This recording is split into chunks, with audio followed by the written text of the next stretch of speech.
Me tocó estar de guardia por una cuestión que tuve personal, así que ante cualquier emergencia por ahí, para no irme, tengo un compañero que me va a cubrir acá, pero bueno, son conversaciones que van surgiendo a medida que pasan las cosas. Todos saben que estamos medio complicados, medio alterados con las emergencias. La idea de hoy es capacitar a toda la gente para que sepan lo que tenemos en una ambulancia, cómo tenemos que manejarnos, porque ya está aplicándose continuamente el hecho de que ante códigos rojos salga personal también de enfermería en una ambulancia. ¿Por qué se hace todo esto? Para respetar protocolos en los cuales se dice cómo se tiene que trabajar correctamente y que no porque tengamos distancias cortas a cada paciente que acaba de traer. Hay pacientes que realmente requieren una atención muy rápida. Estamos muy bien equipados, casi le diría que una pequeña UTI donde podemos trabajar cualquier tipo de emergencia en el lugar y los protocolos indican realmente eso. Acuérdense que todo el tiempo manejamos en lo que hay emergencia la famosa hora dorada, donde tenemos muy poco tiempo de lapso para trabajar en una emergencia, y la idea es que todo esto vaya mejorándose con todo lo que son ustedes que puedan ayudarnos, y bueno, también es que todos aunemos conocimientos y que sepamos cómo podemos manejarnos. Solamente hoy está saliendo a las emergencias lo que es la gente de la guardia de enfermería. La idea es que el día de mañana se pueda subir cualquiera que esté disponible o ante una emergencia masiva, donde puede haber varios vehículos trabajando, cualquiera pueda subir y atender una emergencia junto con el médico, o inclusive, en el caso de que sea algo de mucha magnitud, puede ser una enfermera solamente la que atienda una emergencia arriba de la ambulancia. Siempre y cuando esté capacitada y que conozca lo que hay en una ambulancia, para que después no nos agarre la desesperación y podamos cometer un error obviando algo que podemos tener arriba de la ambulancia. La charla también va a consistir en lo que es un protocolo nuevo que se llama lo que es la restricción del movimiento espinal. Lo vamos a dar junto con Valentina, la doctora Valentina del Valdo, que es la jefa de guardia. Ella también nos va a estar explicando un poco cómo es la parte clínica. Si bien todos tenemos el conocimiento de que a cada accidente que íbamos, la persona que estuvo involucrada era collar y tabla. Hoy eso se va descartando a poco, y más que nada para que los recursos no sean gastados en vano, por llamarlo de una forma, y no también sufrir complicaciones con el paciente. Le vamos a estar entregando a cada uno, si podemos, planillas para que tengan conocimiento de cuándo sí y cuándo no, pero bueno, también la idea es que todo sea en conjunto el aprendizaje, porque todo sucede acá arriba. Primero comentarles que el hospital hoy en día cuenta con 3 ambulancias activas para trabajar en emergencias. Esta es la que continuamente está de guardia, que es el móvil número 2, después tenemos el móvil número 3 y el móvil número 5. Los 3 están equipados casi perfectamente iguales. ¿Para qué? Para que cualquiera que se suba a la ambulancia sepa que va a contar con las mismas herramientas y medianamente también están ubicados en los materiales parecidos. También está la idea y la suposición más adelante de que cualquiera que estemos a cargo, como que se va a hacer un equipo. Un ejemplo, yo chofer voy a tomar mi guardia y sé que voy a estar con Valentina de guardia y va a haber una enfermera que dé guardia. Entonces la idea es que cada uno tenga una función diaria en el cual comprenda en decir, bueno, con lo que voy a trabajar lo evalúo. ¿Para qué? Para no tener el imprevisto después de llegar a un lugar y que me falte oxígeno, que me falte medicación, que tenga un equipo sin carga. Entonces la idea es que todos tengamos una función cumpliéndola, que lleva muy poquito tiempo, pero es muy, muy importante. Pero la idea es que todos podamos decir, me subo, controlo, chofer, líquidos, freno, agua, balizas, luces, combustible. Arranca, perfecto, lo mío está. Ejemplo, la médica sube y se controla la carga de cardiodefibrilador, que tenga carga de aspirador, que el laringo tenga pilas, la enfermera puede subir, controlar medicación, sabemos que falta algo, lo reponemos enseguida. Entonces tenemos una guardia tranquila después. Sabemos que podemos ir a cualquier emergencia y contamos con las herramientas para poder trabajar. Por eso es que se planea a futuro, no muy lejano, que siempre esté un enfermero preparado para la ambulancia, que puede ser no solamente de la guardia, puede ser de cualquier sector. Comentarle, bueno, la idea es que vayamos conociendo un poco cómo es el tema de ambulancia. Las ambulancias, para que tengan siempre conocimiento, porque siempre es una pregunta muy recurrente, ¿qué cantidad de gente puede llevar? La ambulancia, siempre que tenga cinturones de seguridad, una parte para sentarse, es un paciente. O sea que en esta ambulancia tenemos 3 lugares adelante, tenemos el asiento central, que casi siempre va el médico trabajando a contrapaciente, por una cuestión de que tiene una visión amplia del paciente y de los elementos, la camilla, que sería también la que va más, y 2 personas más. ¿Por qué les digo esto? Porque ha habido casos de pacientes muy complejos en traslados, y se requiere un médico, 2 enfermeras o 3 enfermeros, un camillero, un chofer. Entonces se pueden llevar varias personas, y si estamos todos en sintonía, con mirarnos o decir dame esto, sabemos dónde va a estar, o dónde podemos trabajar mucho más sencillo, sin andar todo el tiempo revolviendo por ahí más que nada las cosas que tenemos que buscar.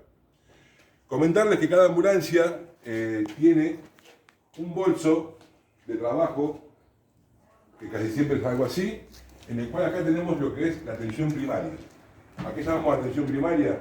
Cuando abrimos nuestro bolso, lo primero que vamos a contar son con compartimentos para todo lo que es ampolla y medicación rápida. ¿Qué les quiero decir con medicación rápida? Solución glucosa hipertónica, hidrocortisona, agua destilada, dioxina, lidocaína, todo lo que es analgesia, keto, gliplo, todo lo que es, bueno, para lo que es un paro, adrenalina, atropina, mida, dexa, dipi, tenemos todo lo que es ampollas con cantidades necesarias para poder trabajar en un lugar. Tenemos acá también varios comprimidos de lo que son Lora o todo lo que son pastillas para poder ayudar a bajar un poco a la gente. También cada bolso cuenta con un tensiómetro, estetoscopio, tijera de trauma, bueno, todo lo que es Avocat, todo lo que es, para medir la glicemia, fisio, destroza, saturómetros.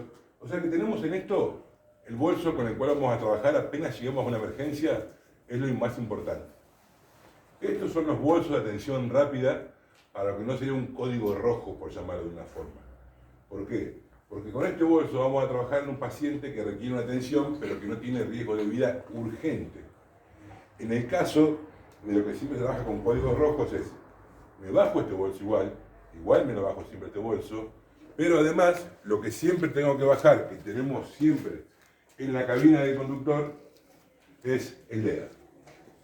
El DEA, como ya muchos lo conocen, desfibrilador externo automático, un aparato sencillo de usar, no tiene ningún tipo de complejidad, está diseñado para que lo pueda usar un chico de 7 años, porque yo automáticamente que abro la tapa esta, el aparato me va a empezar a hablar. Y una vez que me empieza a hablar, sé qué tengo que hacer. Acá cuando yo abro,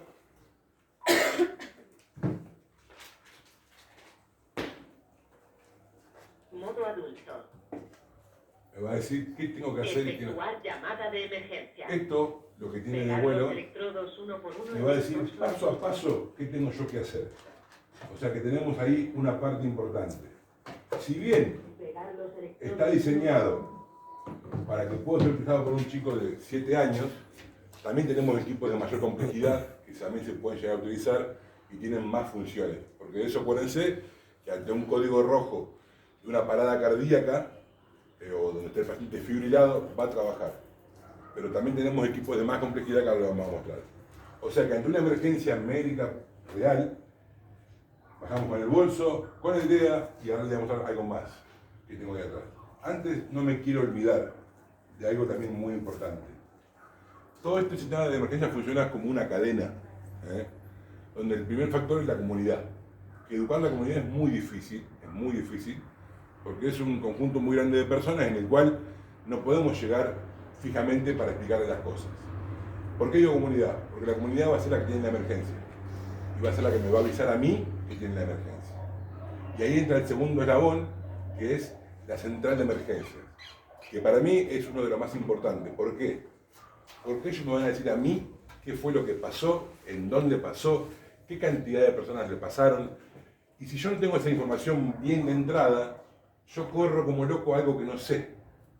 Entonces, ¿por qué les digo hoy que hoy salimos con un médico y un enfermero cuando es un código rojo? Cuando recibo la emergencia y me dicen, hay un paro cardíaco, yo subo un enfermero. Tampoco me quiero abusar de subir un enfermero para ir a ver un dolor de panza, que puede ser un rojo también tranquilamente. Pero si está bien filtrada la emergencia en el teléfono, yo me subo un enfermero a un accidente, a un paro cardíaco, a una hipoglucemia, a lo que fuese que pueda llegar a ver, a un infarto, lo que fuese, me llevo un enfermero. Entonces, si trabaja bien esa parte que es la recepción de llamada, sé con cuántas ambulancias tengo que ir, a dónde es el lugar, cómo llegar, cómo no llegar, punto de referencia. Entonces, también con eso me va indicando qué tipo de emergencia voy a hacer. El tercer factor o tercer eslabón de la cadena es la atención primaria que tenemos en la ambulancia. Cuando bajamos, dijimos, con el bolso de emergencia rápida, que bajo con un DEA, y en el supuesto caso de que yo tenga un paro cardiorrespiratorio o algo traumático así, yo acá tengo arriba de la ambulancia un bolso en el cual está rotulado su lugar donde va colocado, que dice que es el kit de vía aérea. El kit de vía aérea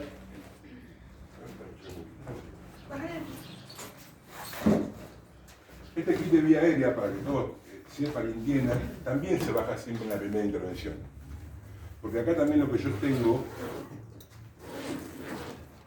es cándulas de mayo, tubo orofaringio, laringoscopio, que yo le decía antes de cargar las pilas, ambú adulto y ambú pediátrico, tubo de oxígeno portátil, aspiradores manuales, por si no tengo el aspirador, tengo uno también, pero bueno, es un poco más práctico esto. Y tengo todo para manejar la vía aérea de un paciente en este bolso. El protocolo de paro que me dice a mí es que yo llego a un domicilio y encuentro a la persona en paro cardíaco, me pongo a trabajar en el lugar como corresponde y me traigo el paciente con pulso o si no lo dejo en el lugar sin pulso. ¿Qué pasaba hasta hace poco? Como son lugares muy cercanos al hospital, el paciente que llegaba se cargaba y se traía al hospital. Se traía. Después acá se trabajaba de una forma, pero ese tiempo se perdía. ¿Por qué?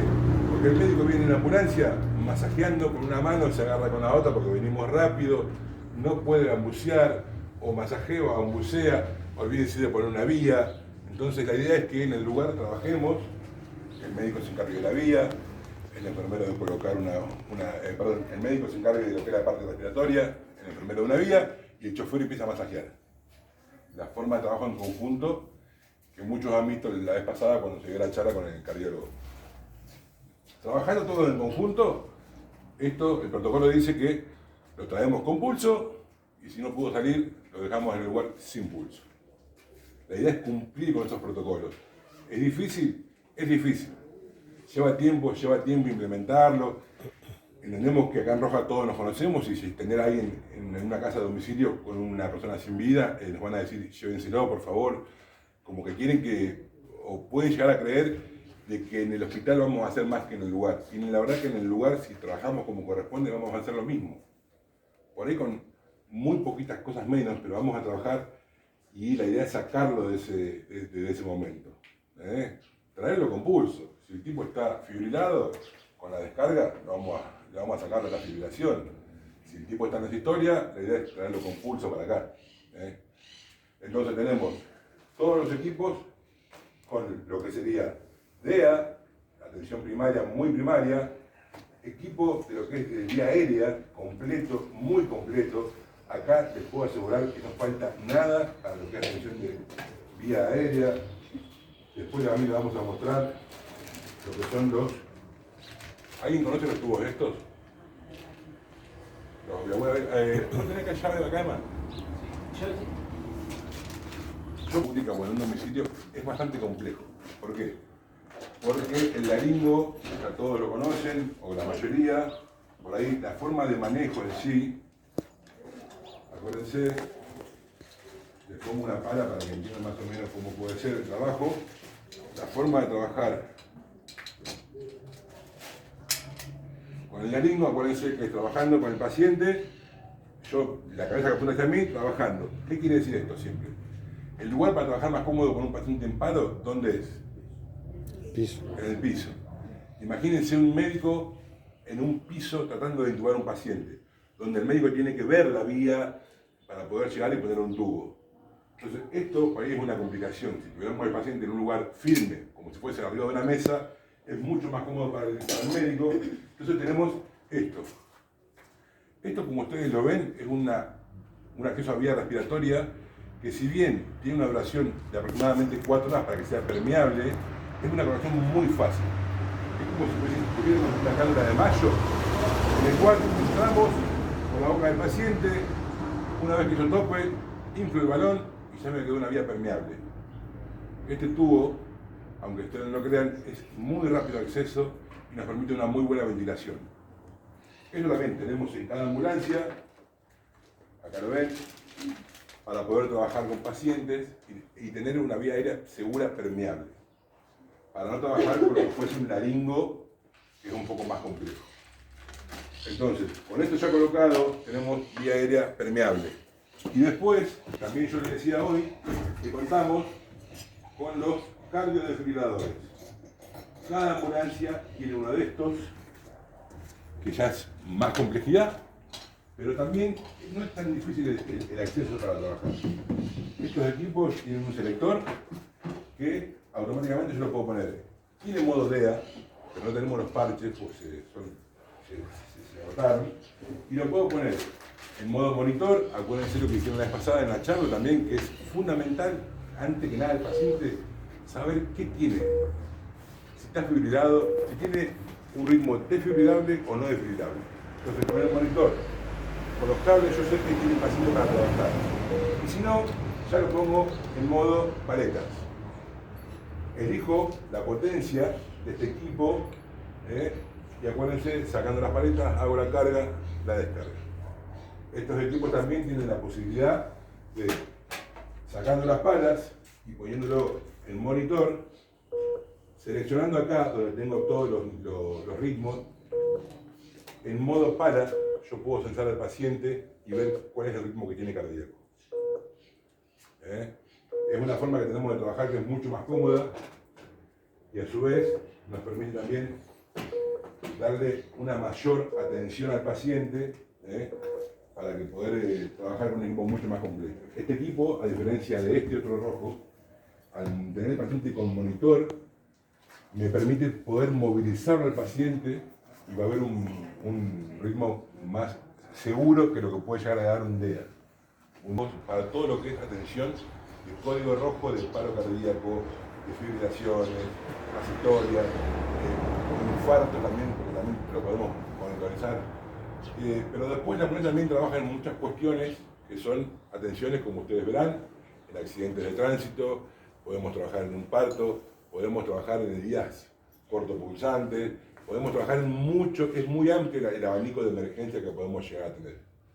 Entonces también está cuenta la ambulancia con varios equipos en los cuales tenemos equipo también que todos los días recomienda revisarse, es esto, que es aspirador portátil. Siempre que se llega a ver el móvil, controlamos de que tenga carga. Este equipo también, para trabajar en un paciente que puede tener una broncoaspiración o algún tipo de secreción en su boca, también lo podemos llegar a utilizar. Todos saben cómo se maneja el equipo este, con la sonda, vamos trabajando también. Equipo que tenemos para trabajar. Tenemos en cada ambulancia también un bolso en el cual contamos con todo tipo de lo que es compresas, gasas.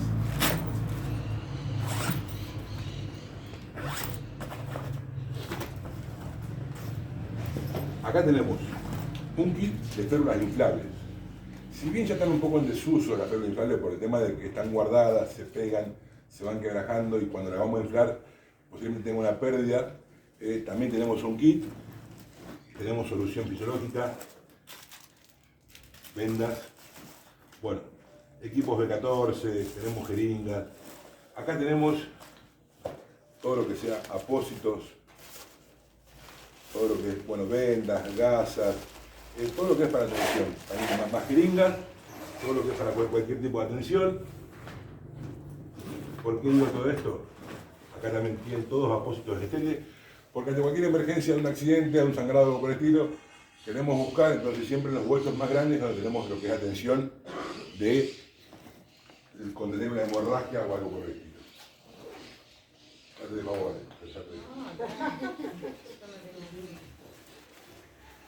kit de parto. Ha pasado de que nos llamen en un lugar, casi siempre el lugar es un poco alejado, vaya alguien con trabajo de parto, desde acá, que tenemos sábanas estériles, tenemos para clampear, tenemos bolsitas estériles también, bueno, cinta. Con lo que tenemos acá adentro, tranquilamente podemos trabajar, bueno, guantes estériles también, podemos trabajar en un parto. Todo lo que está acá adentro sirve para trabajar en un parto. Hay mantas térmicas también para poder envolver al bebé en caso de que haya nacido y podemos mantener temperatura. Bueno, todo lo que se imaginen para un parto está también dentro de estos bolsos. Kit de quemado. Cada cosa está rotulada. ¿Por qué está rotulado? Porque la idea es que cada emergencia, cada uno no saque por sacar, que busque el rótulo y que vea con qué puede trabajar y con qué tiene que trabajar. Entonces acá también tenemos introducción fisiológica, vendas. Acuérdense que al quemado no hay que aplicarle nada encima de las heridas, no hay que cubrirla, no hay que nada, hay que solamente bajar la temperatura de la quemadura en lo que es atención primaria. Bajamos la temperatura de la herida, cubrimos con algo que no se pueda llegar a pegar en la herida según el tipo de quemadura y se traslada a un centro más cercano de salud. Esa es la forma de trabajar con un quemado. Y acá tenemos un kit de bioseguridad. Nos quedó muy demostrado a todos en lo que fue la pandemia, que si no nos cuidamos vamos a ser uno más de los números que quedan en el camino. Entonces siempre acuérdense de que ante cualquier emergencia, primero ustedes, segundo ustedes, tercero ustedes. Por más que el apuro esté, no se bajen sin guantes, pónganse un barbijo, si tienen para cubrir también la vista, acuérdense también que es un lugar donde puede llegar a entrar cualquier tipo de bacteria. Entonces, siempre tengamos en cuenta, entiendo que a veces el apuro nos lleva a cometer errores, pero que prefiero que tengamos un error para con el paciente y no para con nosotros. Ustedes, por formar parte del equipo de salud, quieran o no, por más que suene feo y chocante, tienen más prioridad en la comunidad, porque ustedes pueden salvar una vida. Por ahí el común de la gente no puede salvar una vida porque no tiene conocimiento. Ustedes al tenerlo, entre comillas, es como que valen un poco más. Entonces cuídense porque son importantes para la comunidad. También tenemos todo lo que son tipos de apósitos, pañales, y también les quiero mostrar algo muy importante que tenemos acá. Los pañales acá.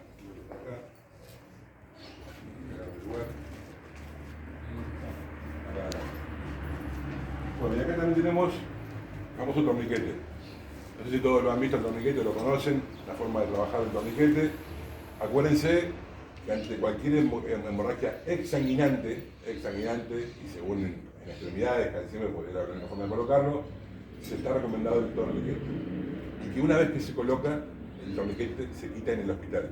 Salvo que el paciente esté en el lugar ante una tragedia muy grande y tenga una larga exposición al torniquete, donde se puede llegar a probar si está la hemorragia cohibida, entonces ahí podemos aflojar un poco el torniquete, pero lo recomendado sí o sí siempre es que se quite en el hospital.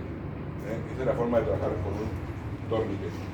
Ante cualquier duda, ustedes me paran y me van diciendo. Después también contamos en cada ambulancia con un panel de oxígeno, en el cual tenemos para medir la presión en la cual le vamos dando al paciente. También cada ambulancia cuenta en la parte trasera con 2 tubos. O sea que la forma de trabajar es, primero libero presión de los tubos, abro el tubo, siempre uno, o si quieren los dos, no hay ningún problema, y después sí tengo el panel habilitado. ¿Por qué les digo esto? Porque muchas veces vi gente subirse y me abren de acá todo esto y dicen no hay oxígeno.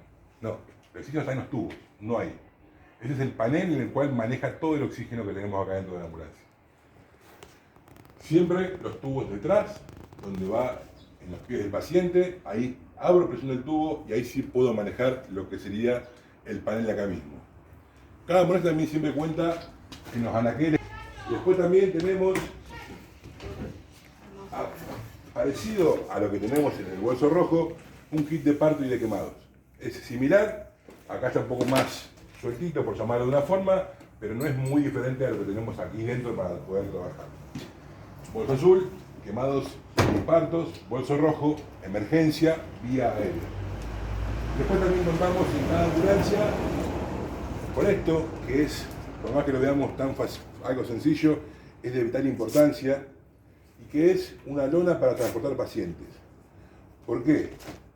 Es como si fuese una salida reforzada con agarres a los costados, porque esto en sí lo que nos permite es que cuando uno hace su casa no piensa que va a ser viejo y que algún día hay que sacarlo de ahí con una ambulancia. Entonces hay muchos recovecos, escaleras, bajamos, doblamos. Y las camillas no doblan, son rectas. Entonces esto nos va a permitir poner el paciente por debajo del paciente y que lo podamos traer entre 2 o 3 personas agarrados de las manijas a llegar a una camilla. Estas son las aleas de transporte, son equipos reforzados, muy difíciles de romper, impermeables, en los cuales nos va a ayudar un montón en movilizar pacientes. Son equipos como algo tan sencillo pero tan importante. Es muy sencillo de hacer, pero es de vital importancia para lo que es el transporte de pacientes. Sí, eso es lo que usamos, sí. Es fundamental. Sin eso hay muchos pacientes que no podemos mover. ¿Por qué? Porque vamos a llevar a un domicilio y va a estar la abuela tirada en el baño y el abuelo solo esperándonos. Y vamos 2 personas, ¿y cómo sacamos pacientes? O en edificios, pasillos. A ver, les pongo un solo Sí, ejemplo. o escaleras. El edificio que está frente a la comisaría de Rojas Sí. tiene un ascensor que es cuadrado para que entren 2 personas. No me entra en la camilla ahí, directamente. Si yo tengo una persona que pesa más de 120 kilos y está en paro cardíaco, ¿cómo la bajo? Ahí lo que me dice, ahí aplico el protocolo. Lo reanimo, ¿salió o no salió? No salió, problema de la cochería. ¿Salió? ¿Cómo me lo llevo? Cada emergencia es algo nuevo, algo distinto. Por ahí a uno que es un loquito que le gusta esto va a decir, che, bueno, a mí me gusta esto de improvisar y de investigar a ver qué hago con cada emergencia, cómo la resuelvo. Porque me ha pasado y nos ha pasado, y hay anécdotas a millones para contar, decir, bueno, me tengo que sacar un paciente acá, ¿cómo lo saco? No sé, hay que sacarlo, y no sé, inventar algo. El horario tiene eso de... Vamos con un kit de férulas. Estas son las que más usamos, que son las férulas rígidas. Bueno, ¿esto para qué lo puedo usar? Una pierna, mi brazo, porque la férula de brazo para mí, les puedo asegurar que no me entra. Es para gente normal, yo la mía de me va a entrar. Y de pierna no sé si me entra también eso. Y después tenemos, ¿ven lo que es este bracito? Fíjense lo que es mío. Bueno, sácame que me siento más flaco. ¿No? ¿Viste? Tenemos férula de pierna, férula de brazo. Esta que tiene una pequeña ángulo, que puede ser para un codo, puede ser para un tobillo. Es cuestión también de buscarlo y de improvisar. Y tenemos esto que puede ser para un antebrazo, o si es un pediátrico puede ser para una tibia de peroné. Bueno, pero la cuestión es que tenemos todo este tipo de elementos para poder trabajar dentro de una ambulancia. ¿Qué más tenemos acá? Algo que después, justo ahora Vale lo va a explicar, son los chalecos Kendrick, o KET, que se les llaman también más abreviados, que son chalecos para pacientes que tengan algún tipo de trauma y estén sentados. Entonces, este chaleco, así como lo ven, este es un pediátrico. A cualquier pediátrico que esté sentado, se le coloca esto por detrás de la espalda, esto va por su abdomen, las cintas van colocadas en cada lugar acá enganchadas, esto va por debajo de su cadera, por el frente de su cabeza va colocado esto y con unas tiras que tengo ahí adentro queda el paciente empaquetado de esta forma. Esto me va a quedar hecho un bloque, no va a tener ningún tipo de movimiento. Esto, más, esto hace que me quede el paciente hecho un bloque. ¿Ese es el único que hay? Ese es el pediátrico. Ah, Después también tengo acá el adulto. claro. El adulto que es lo mismo pero el tamaño es mucho más grande. ¿Dónde están? Están debajo del asiento. Tal cual. Gracias a Dios, y no lo digo porque esté yo acá, en toda emergencia de accidente vehicular, donde hay vamos a prestar esto, posiblemente va a estar trabajando bomberos. Y muchas veces, yo lo veo de las dos veredas. Saben más que nosotros. No sé si saben, pero para ahí cuando son más, Sí. es fundamental eso. La cantidad en eso hace la diferencia. Entonces, ante una emergencia, un accidente, vamos a llegar y va a estar bomberos, y bomberos le va a poner esto, le va a poner el collar, lo va a entablar, me lo va a dar a mí empaquetado para que yo lo suba a la camisa nada más. Claro. Pero, si bombero no está, lo hago yo. Este es el chaleco Kendrick adulto, que también es igual que le mostré el otro, pero el tamaño es mucho más grande. Entonces, tenemos para colocar en adulto o en pediátrico. Y después también tenemos los famosos collares cervicales que vienen por tamaños, les va a cambiar el color, verde, más turquesa, este también un verde, y acá tengo uno de color más naranjita. ¿Por qué cambia de color? Por el tamaño. Porque este collar bien me va a entrar, seguramente que no me va a entrar. Entonces, según cada persona lleva un tipo de collar. Siempre la idea es que el collar esté en el torpedo de la ambulancia. ¿Por qué? Porque ya hay que bajarte con un collar en la mano. Siempre y cuando se respete algo que va a dar la clave. O sea que tenemos collares, a lo que es el trauma, tenemos férula, tenemos jet, y tenemos lo que es la tensión, después también con lo que es la segunda tabla. En esta ambulancia, si ustedes ven, la tabla no se ve por ningún lado. En esta ambulancia. Acá, la tabla, se la voy a mostrar acá, quédense ahí que yo se la saco. Yo cuando bajo mi camilla,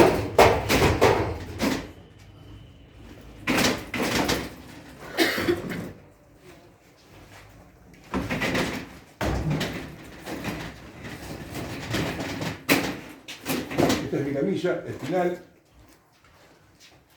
tienen la posibilidad de que se siente el paciente o no, barandas, cinturones de seguridad también para que cada paciente que vaya tenga que estar asegurado, y acá tengo mi tabla, viene escondida debajo de la camilla. En algunas ambulancias no está acá, debajo de la camilla hay como si fuese un cajón donde yo en la punta levanto y está escondida ahí abajo también la tabla. Cada tabla de esta ahora viene con cintas cruzadas para que cada paciente pueda ser movilizado con seguridad. Hay tablas que tienen un sistema que se llama sistema Spider. Son cintas, se colocan unas cintas cruzadas, por demás, pero es un poco más complejo, y la idea es que eso por ahí se vea en otra clase. Esto, chicos, es más o menos lo que cuenta la ambulancia. Después, algo también que puedan llegar a ver, que también a veces nos pregunta la gente por ahí, es, a ver si los muestro. Parece un desalojo, una mudanza esto, no sé. Sí.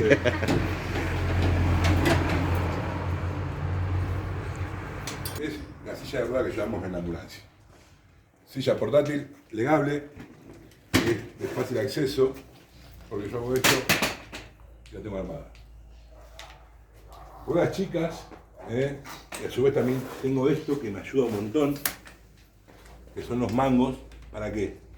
Para que en caso de escalera, este sea mi agarre y alguien la pueda llevar de adelante levantándome. Sí, lo que sí está prohibido, llevar pacientes en silla de ruedas dentro de la ambulancia. ¿Por qué está prohibido? Porque el paciente puede ir sujetado a la silla de ruedas, pero esto no va sujetado a la ambulancia. O sea que ante cualquier emergencia el paciente adentro de la ambulancia va suelto. Y la idea es que traigamos un paciente acá que se lastimó en su casa, no en la ambulancia. Entonces la forma de trabajar es: muevo al paciente con la camilla si no puedo entrar a la camilla, con silla hasta la camilla, hago el cambio del paciente acá, lo aseguro, guardo mi silla, guardo mi camilla, y ahí sí recién puedo mover al paciente. ¿Se entendió eso? La ambulancia mía quedó pelada. Ordenar todo. Ah, te guardo todo. Chicos, lo quiero hacer así medio práctico porque sé que es un tema para ir un poco medio aburrido. Lo lindo es la emergencia, pero hoy no tenemos ninguna, pero bueno, que por lo menos conozcan y sepan que hay una ambulancia. Si yo les pongo todo esto y digo, está la ambulancia, pues dicen, no puede ser. Bueno, si está todo esto y hay un poco más también, y tengo unas cajoneras, que son algunos parches, cosas así, los electrodos para poner en lo que se llama el equipo, pero no hay nada más complejo como para que puedan llegar a entender. Pero sí la idea es que todos conozcan por qué contamos acá, para que en el supuesto caso un día trabajemos juntos, que ojalá pueda hablar con cada uno de ustedes, sepan cómo manejarse acá dentro de la ambulancia. Así que espero que, bueno, también, acuérdense que hablamos de lo que es la bioseguridad, guantes, siempre va a haber por dentro de la ambulancia, es algo que está siempre en todos lados presente. Estamos, todas las ambulancias, hoy, gracias a la gestión también del chiquitito, contamos con un sistema de radio, con una repetidora en el cual estamos todo el tiempo comunicados. Cosa que antes pasaba con el teléfono, donde venía manejando y llamando por teléfono explicando que hoy llego a domicilio, doy la llegada de mi aviso, queda todo registrado por tiempos, aviso con qué vengo para que me esperen acá, porque puede pasar que traiga un pediátrico, que llamo que esté la pediatra cargándome, traigo un paciente, preciso más ambulancia, me comunico y eso la verdad que nos ayudó un 500%. Es fundamental para trabajar en la comunicación en todo esto. Bueno,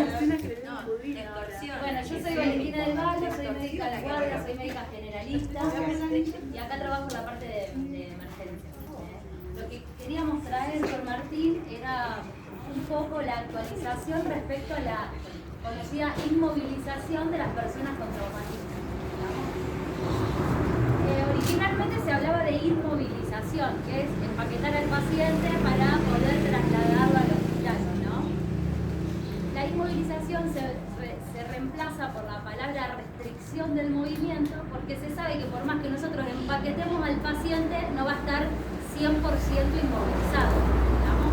Entonces por eso se llama restricción al movimiento espinal, ¿no? Al movimiento de la columna espinal. Y también saber que a veces nosotros nos da por pensar que cuanto más hagamos sobre el paciente, más lo estamos protegiendo.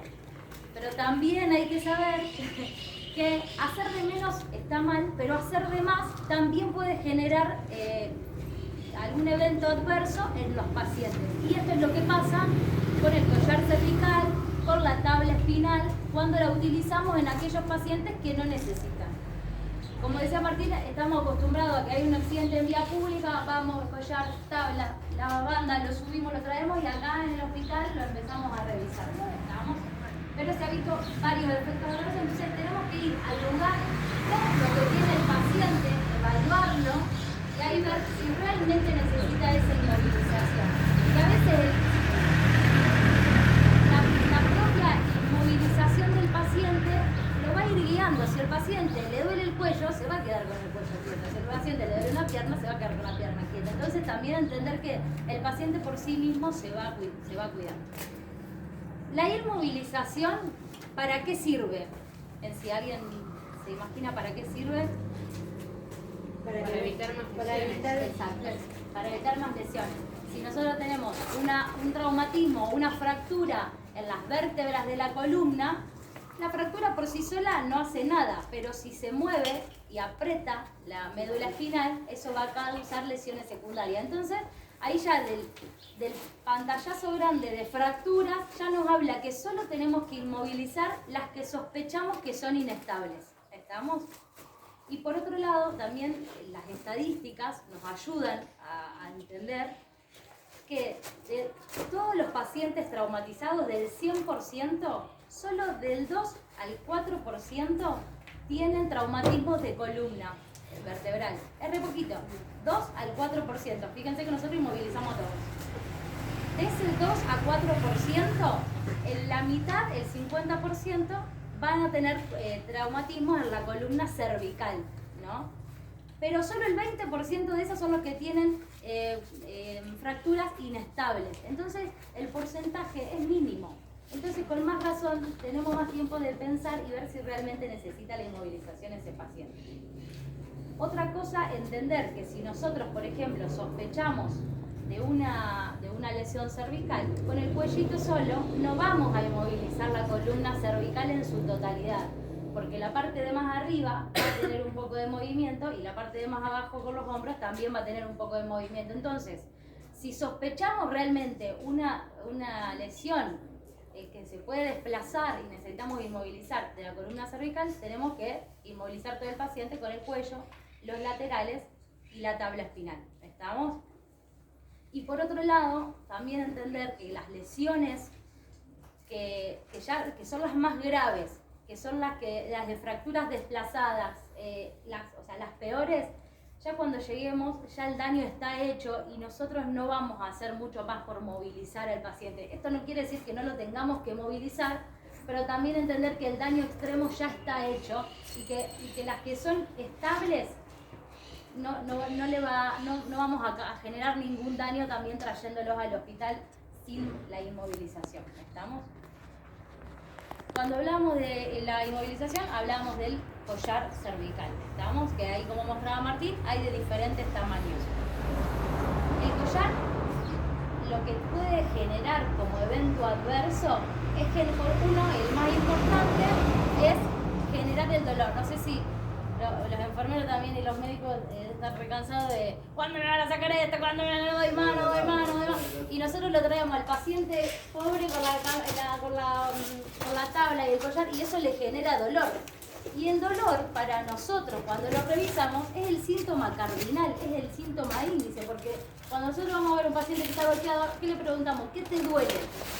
¿No? Y ahí vamos a ir a buscar. Si nosotros ya le agregamos o le empeoramos ese dolor, ya nuestro diagnóstico va a cambiar. Y eso va a requerir además hacer radiografías extra, que el paciente esté más tiempo en el hospital, que tenga más posibilidad de engancharse en alguna infección intrahospitalaria. ¿Estamos? Entonces eso es una cosa, un efecto adverso del collar, el dolor. ¿Estamos? Otra cosa es que y ese dolor puede durar hasta 48 horas después de que utilizamos el collar, ¿no? O sea, va a estar 2 días más dolorido por eso.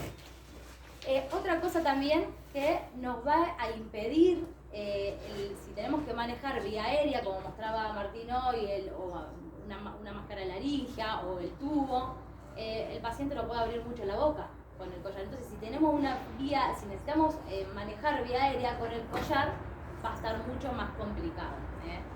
También le va a generar dificultad para tragar, entonces va a ser mal manejo de las secreciones, se puede ahogar. ¿Estamos? También, si ponemos el collar y no miramos bien qué tiene el paciente, podemos no ver alguna lesión o hematomas en el cuello. Y otra cosa importante, la desviación de la tráquea en pacientes con un tórax hipertensivo, que es una patología grave y mortal. ¿Estamos? Entonces, no es solo poner el collar, es ponerlo cuando sea necesario, que ahí vamos a hablar por qué puede ser necesario. También hace que respire más el paciente, porque no puede hacer los correctos movimientos para respirar. ¿Estamos? Bueno, también no puede poner hipertenso. Sí. Muchas veces el paciente se pone como nervioso, como agresivo. Por ahí, a uno que yo tengo ya un tiempo en bomberos, antes la consigna era: llegamos a un lugar, ¿quién tuvo en el choque? Vos, vení, dale collar. Vos qué mal, dale collar. Pero yo pasé por al lado, dale collar. A todo lo que pasaba por ahí, dale collar, dale collar, dale collar. Y después pasa de que en un accidente vos traes a un paciente acá al hospital y bueno, anda rayo, va rayo, le hacen placa, dejarlo allá. Tenemos el paciente capaz de 2 horas en tabla, no tenía ningún tipo de sentido que esté con tabla y collar. Y después, ¿en qué terminamos? Va a sacarle todo. Y el tipo se paró y se fue a su casa. Entonces eso por ahí también nos va marcando la pauta de decir, evaluemos si realmente requiere esto, porque a veces por hacer un bien, hacemos un mal. Sí, aparte cuando viene el paciente así tan inmovilizado, te da miedo empezar a sacarle las cosas. Si vos para sacarle de la tabla y el collar le tenés que hacer una placa, porque ¿para qué lo inmovilizaron tanto? ¿Qué sospecharon? A veces no es el mismo médico, el que acá a la mayoría de las veces sí, pero no es el mismo médico que va al lugar de la escena y levanta al paciente y lo inmoviliza, que vio cómo fue el accidente, que vio las víctimas, que vio cómo estaba el paciente tirado. Entonces, y por ahí el médico del hospital no es el mismo, entonces dijo, uy, ¿cómo debe haber todo este paciente para que lo traigan así todo inmovilizado? Entonces, un ejemplo que lo es sencillo, una vez me pasó con una persona, una víctima de accidente de tránsito, tabla, collar, llegó a la guardia, todo perfecto. Tenía la pequeña familia de Mutual, a la pequeña familia, vamos. Fue con tal y collar la pequeña familia. Llegamos allá, me recibieron, sacarle todo. Me vine con todo en la mano. Y el tipo, calculo que a la verde, la roja de vuelta. Pobre gaucho se comió un viaje de acá, sentado en una madera. Pero bueno. Claro. Sí, eso también un poco de la tabla espinal, lo mismo. La tabla es dura, es incómodo, aumenta los dolores. Además de aumentar los dolores, hay partes de nuestro cuerpo que van a estar por mucho tiempo apoyados en la tabla, ¿no? La nuca, los omóplatos, el sacro, los pies, y eso ahí se genera hipoxia, ¿no? El oxígeno no llega bien, genera isquemia tisular, y eso también, más que nada en pacientes añosos, lleva a las úlceras.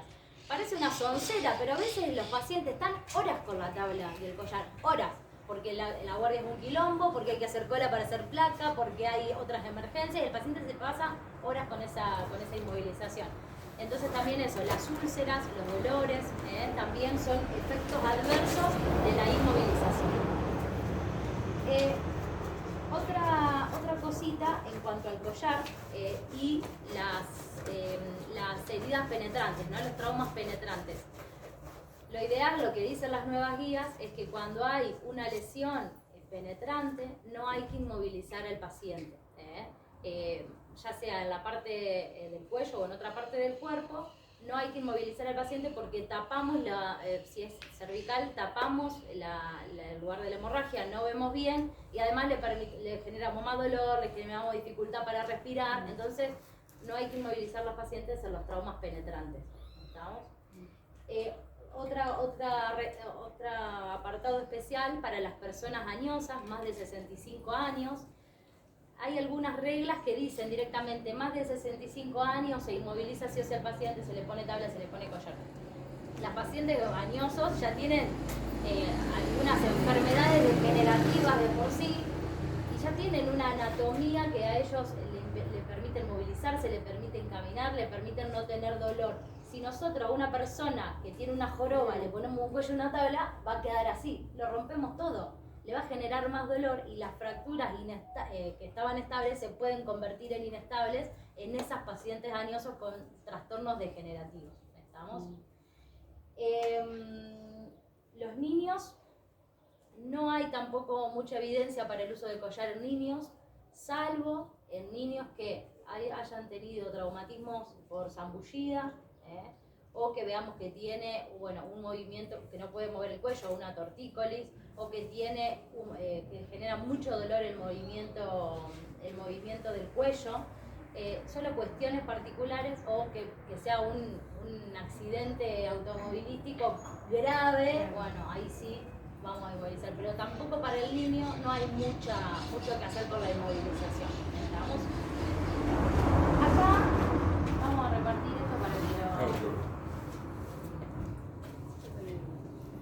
lo... Pasa a decir, uno para cada uno, si no repártanse así todos los... Cada dos. Lo pueden ver.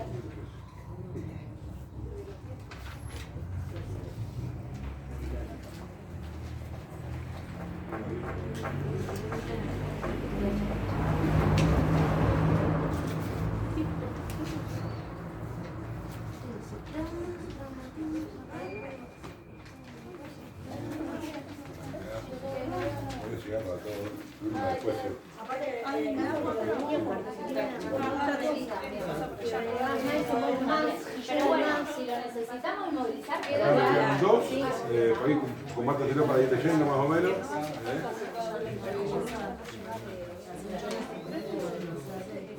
Y otra cosa que me olvidé,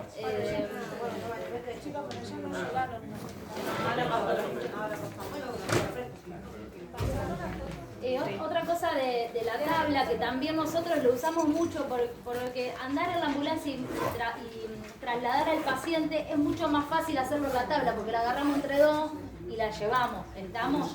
Pero en realidad la nueva bibliografía dice que la tabla solamente debe ser utilizada para extracción de la persona hacia la camilla desde un auto, por ejemplo, que está atrapado en un auto.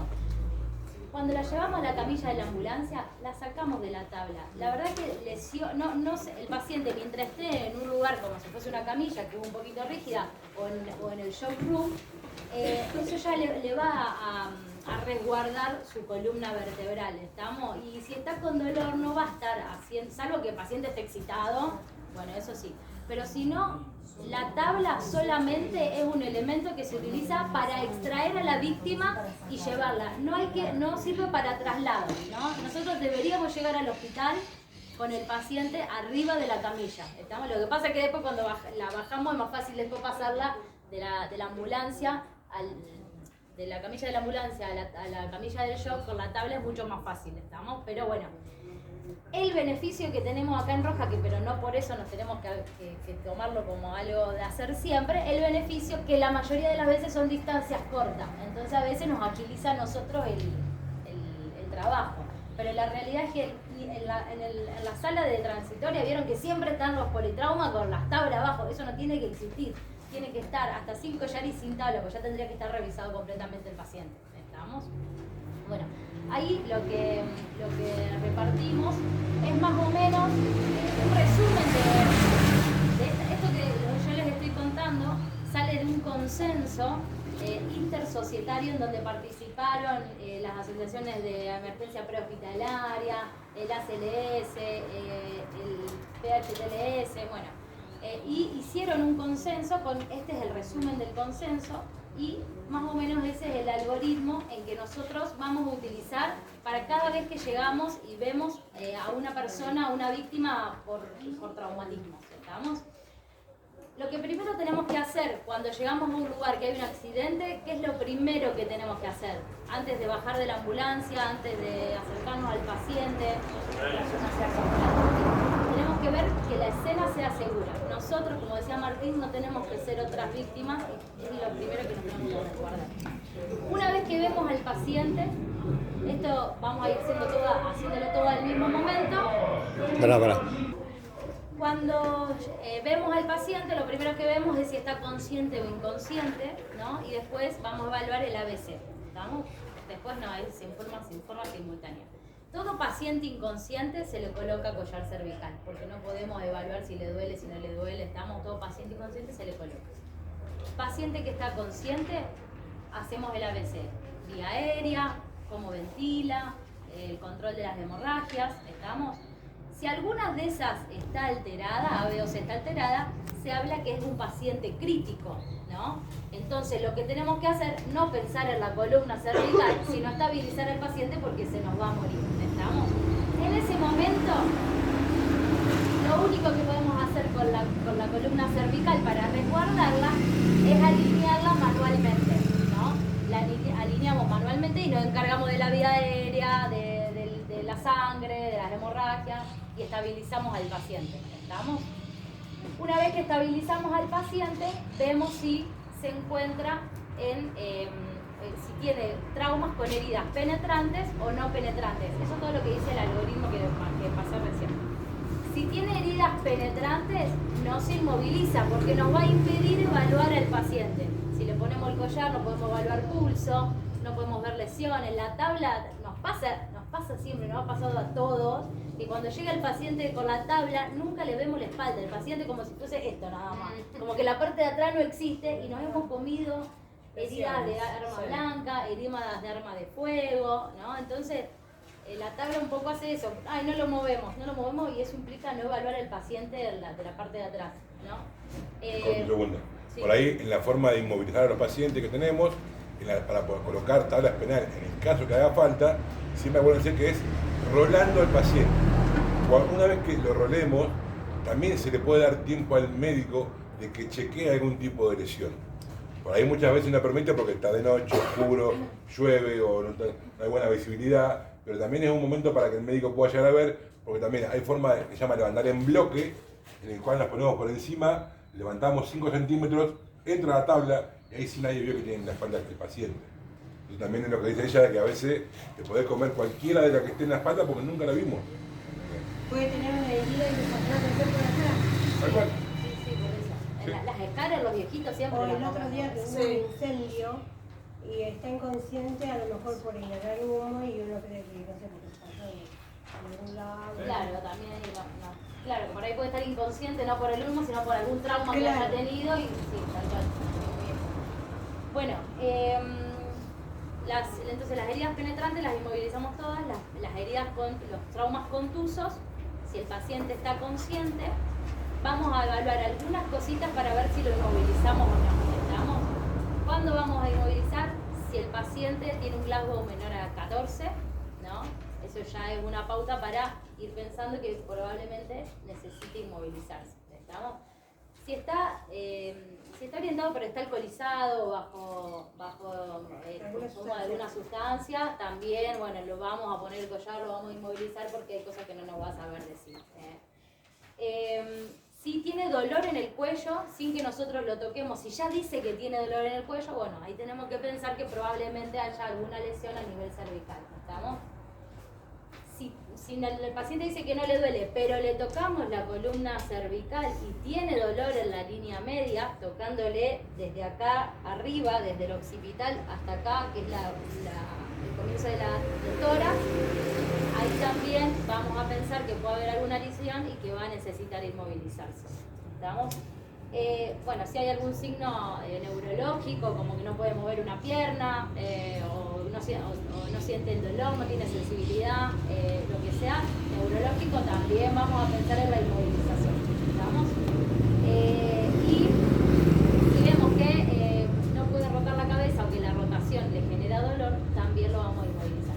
Si hay algunas de estas pautas que están todas escritas ahí, que yo me las fui macheteando porque no me las acordaba todas, si hay algunas de estas, vamos a inmovilizar al paciente. Si de repente no encontramos nada de esto, no es necesario inmovilizar al paciente y vamos a ver que van a ser la gran mayoría de los pacientes los que no vamos a inmovilizar. ¿Estamos? Por ahí también, perdón, que te corto, vale. En el algoritmo final figura, llama lesiones distractorias. A ver, ¿qué le queremos decir? Paciente que tuvo un accidente frontal con un vehículo, y llegamos y se encuentra con que tiene lesiones muy graves en las piernas, cortes muy profundos, y en el cual ese dolor hizo que él ve, por ahí no le permite llegar a sentir su dolor en la columna. O un familiar al lado fallecido, o algo por el estilo, pues algo que distrae al paciente de su propio dolor, también es algo para tener en cuenta, de que muchas veces podemos decir, no, está bien, no me duele nada, pero para ir porque su mente está bloqueada por otra cuestión que también le bloquea el dolor. Bueno, eso me lo había salteado. Anteriormente decía, paciente con lesión distractora se inmoviliza. Acá te dice, no lo inmoviliza, está bien, tengamos en cuenta que tiene algo que le duele más, ¿no? Pero vayamos, miremoslo, toquémosle la columna cervical o el resto de la... y veamos si él sí puede sentir algún dolor. No es solo porque tenga distractora, le ponemos, pero evaluémoslo y nuestro criterio clínico va a ser una buena decisión para la utilización de la restricción espinal. Y, ¿qué más me estaba? Y otra cosita que también hablaba, que el consenso que está bueno, por ahí más para nosotros también y para bomberos, habla de la autoextracción en pacientes que están atrapados en vehículos por accidente. ¿Estamos? Si el paciente está consciente y puede salir, si no tiene nada que lo obstruya y puede salir, se ha visto que es mejor que el paciente salga por sus propios medios, sin collar y sin tabla, porque los bomberos usan las tablas para extraer al paciente. Es mejor que el paciente que puede salir solo, que salga solo. Está demostrado que disminuye 4 veces o más las lesiones en el prehospitalario que el paciente se maneje por él solo. Si vemos que el paciente no puede salir o está inconsciente, ahí sí o sí le vamos a poner el collar y lo van a sacar con tabla. Pero eso también está bueno y es más rápida la extracción, ¿no? que tener que inmovilizarlo completamente. No sé si por ahí esto, a ver, lo que dice ella Vale, es lo que se fue estudiando y se va aprendiendo. Claro. Pero ¿qué le quiero decir? A cualquiera de los que estamos acá, mañana va a un accidente, y si alguien me ve que dice, che, bajate caminando, estás loco, fue el pedo, ¿para qué fue? Bueno, son cambios muy, muy duros para asimilar a todos los que venimos trabajando con collar y tabla, a decirle a una persona que se va caminando de un auto que chocó. ¿Por qué? Porque pienso que tiene algo roto, y no siempre tienen algo roto. Hoy, a ventaja de otros años, los vehículos son muy seguros, tienen mucha más cantidad de airbag. El otro día hubo un accidente donde hubo 3 vehículos involucrados, con 7 pacientes, y no hubo ninguno de gravedad. Siempre está el factor suerte, siempre está el factor Dios, o como le quieran llamar, pero bueno, hubo un auto que iba una chica sola y le explotaron 8 airbags, o sea que tienen mucha más protección. La chica esa tranquilamente se bajó caminando del vehículo. Entonces si uno llega y uno por miedo lo ve sentadito, y cuando le empieza a evaluar, che, ¿te duele? Girame 45 grados para cada lado de la cabeza. Moviste, lo palpé, no tiene dolor, nada distractorio, está bien con su escala de Glasgow, me responde, tiene todo. Digo, ¿me podés mover la pierna hacia afuera del auto? A ver la otra, vamos a pararnos, de a poquito nos paramos. ¿Te mareaste? No, está bien, salir para solo. ¿A qué? A bajar el qué, poner el qué, collar, inmovilizar, tabla, lo deslizo, lo apuesto. Hasta lo pones más nervioso, me decís, no te muevas, quédate ahí, ¿viste? Entonces por ahí todo esto apunta al beneficio del paciente en sí, no más que eso. ¿Qué puede pensar la gente? Cada vez son más vagos toda la ambulancia, quieren laburar menos. Y sí, puede ser, ¿entendés? Pero en realidad es para apuntar al beneficio del paciente. Claro, sí. Y también a mí me pasa que uno está acostumbrado a inmovilizar y es re difícil tomar la decisión de no inmovilizar, porque uno está acostumbrado a hacerlo de una forma y bueno, tenemos que ir sacando esa costumbre y empezar a mirar, a ver al paciente, a tocarlo, a estudiarlo, a ver qué siente, a escucharlo, porque a veces ni lo escuchó, acostate, quédate quieto, pon el coso del tensiómetro y no escuchamos al paciente. Entonces, evaluarlo, buscar las lesiones graves, inmovilizarlo si es necesario eso va a disminuir la estadía en el hospital, la radiografía que le hagamos, los del dolor al paciente, un montón de otras cosas que ya estuvimos hablando. ¿Alguien tiene alguna duda? ¿Alguien quiere preguntar algo? Yo lo único que les quiero acotar por ahí, porque puede llegar a pensar de que el día de mañana cualquiera de ustedes pueda subir en la ambulancia. A ver, el médico es una persona de carne y hueso que puede llegar a tener un error y es normal, y yo también lo puedo tener, cualquiera puede tener un error. Entonces no es que en una ambulancia, sí, el que va a firmar va a ser el médico, el que va a poner va a ser el médico, pero todos tenemos opinión. Entonces, ¿por qué voy a esto yo que les quiero decir? Porque existe algo en todo esto que se llama cinemática del trauma. Entonces está bueno de que todos nos enfoquemos en llegar. Yo llego a un lugar y encuentro un vehículo como esto que lo chocó un camión de costado. Al paciente que iba de acompañante, ¿qué lesión puede llegar a tener principalmente? Puede llegar a tener una lesión costal, puede llegar a tener una fractura de fémur.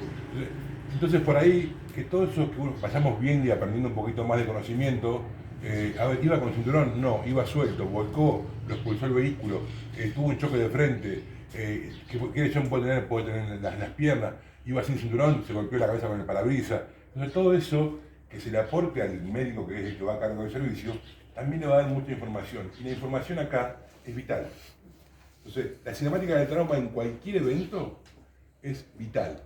Llegamos a un lugar, una persona en paro, piso mojado y se ve un cable. Bueno, se ve que hizo una descarga eléctrica.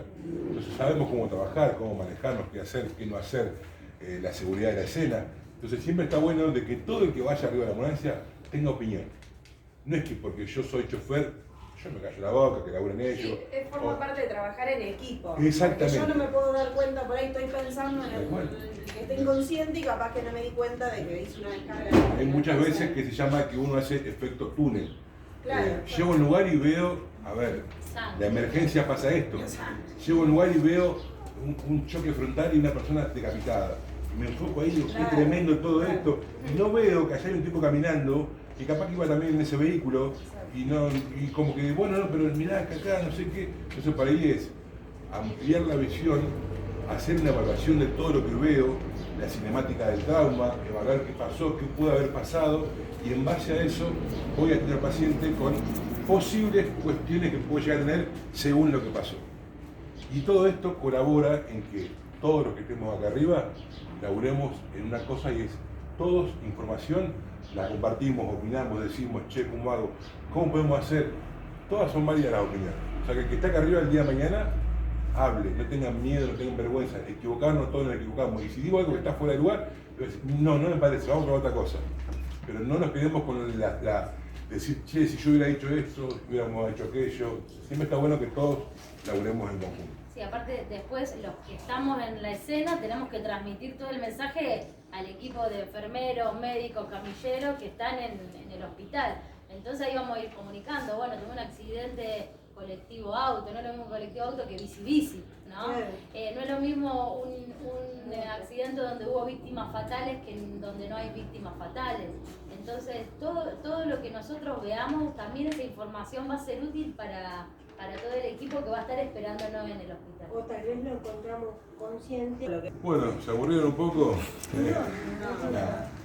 Bueno, yo de parte mía, muchas gracias a todos y cada uno de ustedes por haber estado. Ojalá que algún día podamos grabar todos juntos, me encantaría que todos suban una ambulancia, experimenten lo que hay de acá arriba. Por ahí a uno de acá medio loquito le gusta esto, y siempre después si que morboso, que taladro, que puede ser. Pero bueno, espero que hayan aprendido algo. Vale, muchísimas gracias de parte mía. Y bueno, seguimos siguiendo los chicos. No, que está re bueno que haya venido un montón de gente, que a veces cuesta venir a las capacitaciones, que le ponemos mucha energía en armar una clase, en convocar a la gente. Hoy nos tocó a nosotros, la semana que viene van a ser otros los disertantes, entonces está bueno porque tener una formación en el lugar donde trabajamos creo que es algo súper beneficioso y hay que aprovecharlo y siempre se aprende algo nuevo de trabajando y capacitándose, las dos cosas. Así que bueno, gracias por... Gracias a ustedes. ¡Bravo!